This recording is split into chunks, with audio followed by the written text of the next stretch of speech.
दोस्तों सियाने आदन के कोई भी काम शुरू करने तो पहले ना लेख पढ़ जरूरी है। मुक मुका कीतो होवे ना रोले नहीं बनदे। नसीबो आदि है कि अखियां मिलावांगी तो की देवेगा। बिल्कुल डॉक्टर साहब इस तरह गल उन्हें बहुत खूबसूरत गल की थी। देखो ना मतलब वो तो रिस्क ले सकती है ना, वो तो काम ही नेट कैश दा। बिल्कुल डॉक्टर साहब वो तो रिस्क ले सकती है लेकिन उस नहीं लिया। उस पहले मुक मुका कीता है कि अखियां मिलावांगी तो की देवेगा, नेड़े तेरे आवांगी तो की देवेगा। बहुत खूबसूरत थी उस डॉक्टर साहब का हद मुका देती है ठीक है। और अगली मलक की गल वेखनी है कि सीने तेन लावांगी तो की देवेगा। ये तो डॉक्टर साहब उसका फट्टे ही चुक देते हैं, यानी गल खत्म कर दी हो सके भाई सीने तेन लावांगी तो की दे।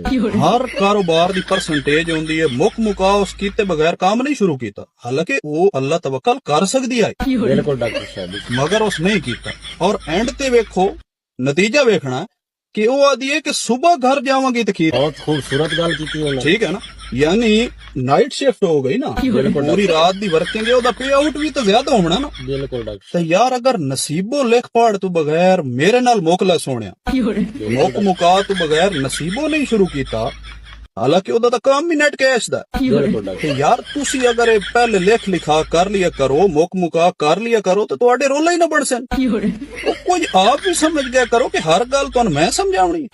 ख्याल की नहीं मेरा जो हुण सिर खांदे हो पर नसीबो दे गाने बैन हो गए, हुकूमत बैन कर दिते, मेरा कसूर है?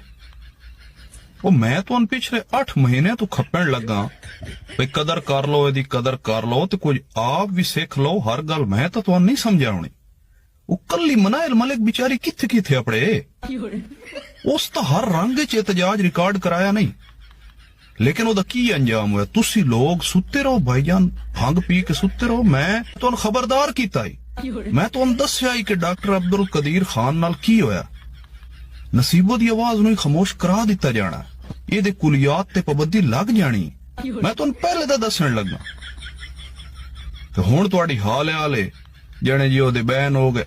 मैं तो हैरान हाँ यार इन्हां लोगां तों जिन्हां इहनूं बैन कीता। मैं वो लिस्ट वेखी है, चलो बाकियां छड्डो, पहला पहला उहदे उत्ते जिहड़ा गाना इन्हां बैन कीता जने हुण कित्थों मैं इलाज करावां, अद्धी राती पीड़ उठदी। दुनिया दा कोई बंदा मैन इहदे विच इह कढ के दस्से भी इहदे च गलत गल केड़ी। वो यार दुख सुख इंसान दे नाल ही, अगर उस नूं जो रात दे वक्त सवीयर पेन होया ते आम पेन किलर्स नाल ओनू नहीं आराम आया ते उस किसे कोल पुछ भी लिया है भाई यार कित्थों मैं इलाज करावां, मैनू कोई डॉक्टर दसो, कोई अच्छा फिजिशियन रिकमेंड करो, तो ये जुर्म है।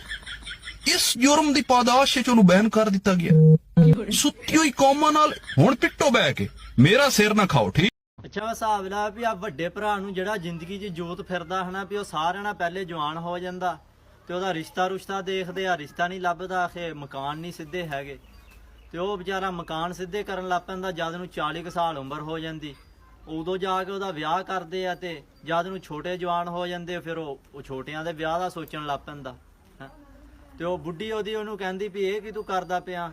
ਉਹ ਬੁੱਢੀ ਦੀ ਵੀ ਨਹੀਂ ਉਦੋਂ ਮੰਨਦਾ ਵੀ ਛੋਟੇ ਭਰਾ ਵਾ ਮੇਰੇ, ਤੇ ਉਹ ਛੋਟਿਆਂ ਦਾ ਵਿਆਹ ਹੁੰਦਾ, ਆਪਣੀਆਂ ਛੰਮਾਂ ਛੱਲੋਂ ਲੈ ਕੇ ਤੇ ਸਾਈਡ ਤੇ ਹੋ ਜਾਂਦੇ ਆ ਤੇ ਜਦ ਨੂੰ ਵੱਡੇ ਭਰਾ ਦਾ ਉਦਾਂ ਹੀ ਬਾਜਾ ਵੱਜ ਜਾਂਦਾ, ਉਹ ਫਿਰ ਰਹਿ ਜਾਂਦਾ ਵਿਚਾਰਾ ਬੁੱਢੀ ਦੀਆਂ ਝਟਕਾਂ ਜੋਗਾ।